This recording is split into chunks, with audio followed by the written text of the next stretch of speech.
ದಕ್ಷಿಣ ಆಫ್ರಿಕಾದ ಕ್ವಾಜುಲ್ ನಟಾಲ್ ಪ್ರಾಂತ್ಯದಲ್ಲಿ ನಿರ್ಮಾಣ ಹಂತದಲ್ಲಿದ್ದ 4 ಅಂತಸ್ತಿನ ಹಿಂದೂ ದೇವಾಲಯ ಕುಸಿದು 4 ಸಾವನ್ನಪ್ಪಿದ್ದಾರೆ. ಮೃತಪಟ್ಟ 4ರಲ್ಲಿ 52 ವರ್ಷದ ಭಾರತೀಯ ಮೂಲದ ವ್ಯಕ್ತಿಯೊಬ್ಬರು ಸೇರಿದ್ದಾರೆ ಎಂದು ಅಧಿಕಾರಿಗಳು ತಿಳಿಸಿದ್ದಾರೆ. ಎಥೆಕ್ವೆನಿಯಾ ಉತ್ತರದಲ್ಲಿರುವ ರೆಡ್ ಕ್ಲಿಫ್ನಲ್ಲಿರುವ ಕಡಿದಾದ ಬೆಟ್ಟದ ಮೇಲಿರುವ ನ್ಯೂ ಅಹೋಬಿಲಂ ಟೆಂಪಲ್ ಆಫ್ ಪ್ರೊಟೆಕ್ಷನ್ ದೇವಾಲಯದ ಕಟ್ಟಡದ ಕಾಮಗಾರಿ ನಡೆಯುತ್ತಿದ್ದಾಗ ಒಂದು ಭಾಗ ಕುಸಿದು ಬಿದ್ದಿದೆ. ಭಾರೀ ಪ್ರಮಾಣದ ಅವಶೇಷಗಳ ಅಡಿಯಲ್ಲಿ ಕಾರ್ಮಿಕರು ಸಿಲುಕಿದ್ದಾರೆ. ಅವಶೇಷಗಳ ಅಡಿ ಎಷ್ಟು ಜನ ಸಿಲುಕಿದ್ದಾರೆ ಎಂದು ನಿಖರ ಸಂಖ್ಯೆಯನ್ನು ತಿಳಿದು ಬಂದಿಲ್ಲ. ಶುಕ್ರವಾರ 2 ಕಟ್ಟಡ ಕಾರ್ಮಿಕರು ಮತ್ತು ಓರ್ವ ಭಕ್ತ ಸಾವನ್ನಪ್ಪಿದ್ದಾನೆ ಎನ್ನಲಾಗಿತ್ತು.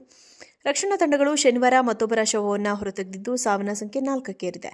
ಮೃತ 4ರಲ್ಲಿ ಒಬ್ಬರನ್ನ ದೇವಾಲಯ ಟ್ರಸ್ಟ್ನ ಕಾರ್ಯನಿರ್ವಾಹಕ ಸದಸ್ಯ ಮತ್ತು ನಿರ್ಮಾಣ ಯೋಜನೆಯ ವ್ಯವಸ್ಥಾಪಕ ವಿಕಿ ಜಯರಾಜ್ ಪಾಂಡೆ ಎಂದು ಗುರುತಿಸಲಾಗಿದೆ. ಪಾಂಡೆ ಸುಮಾರು 2 ವರ್ಷಗಳ ಹಿಂದೆ ದೇವಾಲಯದ ಅಭಿವೃದ್ಧಿಯ ಕೆಲಸದಲ್ಲಿ ತೊಡಗಿಸಿಕೊಂಡಿದ್ದರು. ದೇವಾಲಯಕ್ಕೆ ಸಂಬಂಧಿಸಿದ ದತ್ತಿ ಸಂಸ್ಥೆಯಾದ ಫುಡ್ ಫಾರ್ ಲವ್ನ ನಿರ್ದೇಶಕ ಸನ್ವೀರ್ ಮಹಾರಾಜ್ ಕೂಡ ಪಾಂಡೆಯವರ ಸಾವನ್ನು ದೃಢಪಡಿಸಿದ್ದಾರೆ. ಪ್ರತಿಕೂಲ ಹವಾಮಾನದಿಂದಾಗಿ ಶನಿವಾರ ಮಧ್ಯಾಹ್ನ ರಕ್ಷಣಾ ಕಾರ್ಯಾಚರಣೆಯನ್ನು ಸ್ಥಗಿತಗೊಳಿಸಲಾಗಿತ್ತು. ಈ ಹಂತದಲ್ಲಿ ಅವಶೇಷಗಳ ಅಡಿಯಲ್ಲಿ ಹೆಚ್ಚುವರಿ ವ್ಯಕ್ತಿಗಳು ಸಿಲುಕಿಕೊಂಡಿದ್ದಾರೆಯೇ ಎಂಬ ಬಗ್ಗೆ ದೃಢಪಡಿಸಲು ಸಾಧ್ಯವಿಲ್ಲವೆಂದು ಅಧಿಕಾರಿಗಳು ತಿಳಿಸಿದ್ದಾರೆ. ದೇವಾಲಯವನ್ನು ಗುಹೆಯನ್ನು ಹೋಲುವ ರೀತಿ ವಿನ್ಯಾಸಗೊಳಿಸಲಾಗಿದೆ. ದೇವಾಲಯ ನಿರ್ಮಾಣದ ಹೊಣೆ ಹೊತ್ತವರು ಭಗವಾನ್ ನರಸಿಂಹದೇವನ ವಿಶ್ವದ ಅತಿದೊಡ್ಡ ವಿಗ್ರಹವನ್ನು ಪ್ರತಿಷ್ಠಾಪಿಸುವುದಾಗಿ ಹೇಳಿದ್ದರು. ದಕ್ಷಿಣ ಆಫ್ರಿಕಾದ ಕ್ವಾಜುಲ್ ನಟಾಲ್ ಪ್ರಾಂತ್ಯದಲ್ಲಿ ನಿರ್ಮಾಣ ಹಂತದಲ್ಲಿದ್ದ 4 ಅಂತಸ್ತಿನ ಹಿಂದೂ ದೇವಾಲಯ ಕುಸಿದು 4 ಸಾವನ್ನಪ್ಪಿದ್ದಾರೆ. ಮೃತಪಟ್ಟ 4ರಲ್ಲಿ 52 ವರ್ಷದ ಭಾರತೀಯ ಮೂಲದ ವ್ಯಕ್ತಿಯೊಬ್ಬರು ಸೇರಿದ್ದಾರೆ ಎಂದು ಅಧಿಕಾರಿಗಳು ತಿಳಿಸಿದ್ದಾರೆ. ಎಥೆಕ್ವೆನಿಯಾ ಉತ್ತರದಲ್ಲಿರುವ ರೆಡ್ ಕ್ಲಿಫ್ನಲ್ಲಿರುವ ಕಡಿದಾದ ಬೆಟ್ಟದ ಮೇಲಿರುವ ನ್ಯೂ ಅಹೋಬಿಲಂ ಟೆಂಪಲ್ ಆಫ್ ಪ್ರೊಟೆಕ್ಷನ್ ದೇವಾಲಯದ ಕಟ್ಟಡದ ಕಾಮಗಾರಿ ನಡೆಯುತ್ತಿದ್ದಾಗ ಒಂದು ಭಾಗ ಕುಸಿದು ಬಿದ್ದಿದೆ. ಭಾರೀ ಪ್ರಮಾಣದ ಅವಶೇಷಗಳ ಅಡಿಯಲ್ಲಿ ಕಾರ್ಮಿಕರು ಸಿಲುಕಿದ್ದಾರೆ. ಅವಶೇಷಗಳ ಅಡಿ ಎಷ್ಟು ಜನ ಸಿಲುಕಿದ್ದಾರೆ ಎಂದು ನಿಖರ ಸಂಖ್ಯೆಯನ್ನು ತಿಳಿದು ಬಂದಿಲ್ಲ. ಶುಕ್ರವಾರ 2 ಕಟ್ಟಡ ಕಾರ್ಮಿಕರು ಮತ್ತು ಓರ್ವ ಭಕ್ತ ಸಾವನ್ನಪ್ಪಿದ್ದಾನೆ ಎನ್ನಲಾಗಿತ್ತು. ರಕ್ಷಣಾ ತಂಡಗಳು ಶನಿವಾರ ಮತ್ತೊಬ್ಬರ ಶವವನ್ನು ಹೊರತೆಗೆದಿದ್ದು ಸಾವಿನ ಸಂಖ್ಯೆ 4ಕ್ಕೇರಿದೆ. ಮೃತ 4ರಲ್ಲಿ ಒಬ್ಬರನ್ನ ದೇವಾಲಯ ಟ್ರಸ್ಟ್ನ ಕಾರ್ಯನಿರ್ವಾಹಕ ಸದಸ್ಯ ಮತ್ತು ನಿರ್ಮಾಣ ಯೋಜನೆಯ ವ್ಯವಸ್ಥಾಪಕ ವಿಕಿ ಜಯರಾಜ್ ಪಾಂಡೆ ಎಂದು ಗುರುತಿಸಲಾಗಿದೆ. ಪಾಂಡೆ ಸುಮಾರು 2 ವರ್ಷಗಳ ಹಿಂದೆ ದೇವಾಲಯದ ಅಭಿವೃದ್ಧಿಯ ಕೆಲಸದಲ್ಲಿ ತೊಡಗಿಸಿಕೊಂಡಿದ್ದರು.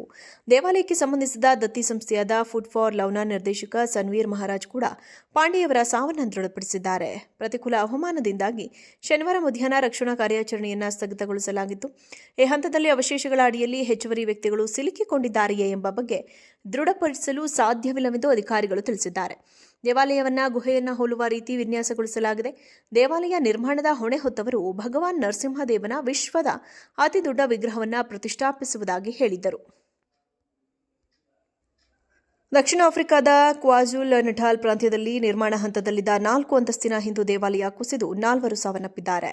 ಮೃತಪಟ್ಟ 4ರಲ್ಲಿ 52 ವರ್ಷದ ಭಾರತೀಯ ಮೂಲದ ವ್ಯಕ್ತಿಯೊಬ್ಬರು ಸೇರಿದ್ದಾರೆ ಎಂದು ಅಧಿಕಾರಿಗಳು ತಿಳಿಸಿದ್ದಾರೆ.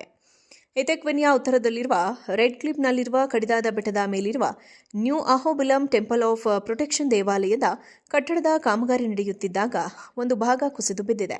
ಭಾರೀ ಪ್ರಮಾಣದ ಅವಶೇಷಗಳ ಅಡಿಯಲ್ಲಿ ಕಾರ್ಮಿಕರು ಸಿಲುಕಿದ್ದಾರೆ. ಅವಶೇಷಗಳ ಅಡಿ ಎಷ್ಟು ಜನ ಸಿಲುಕಿದ್ದಾರೆ ಎಂದು ನಿಖರ ಸಂಖ್ಯೆಯನ್ನು ತಿಳಿದು ಬಂದಿಲ್ಲ. ಶುಕ್ರವಾರ 2 ಕಟ್ಟಡ ಕಾರ್ಮಿಕರು ಮತ್ತು ಓರ್ವ ಭಕ್ತ ಸಾವನ್ನಪ್ಪಿದ್ದಾನೆ ಎನ್ನಲಾಗಿತ್ತು. ರಕ್ಷಣಾ ತಂಡಗಳು ಶನಿವಾರ ಮತ್ತೊಬ್ಬರ ಶವವನ್ನು ಹೊರತೆಗೆದಿದ್ದು ಸಾವಿನ ಸಂಖ್ಯೆ 4ಕ್ಕೇರಿದೆ.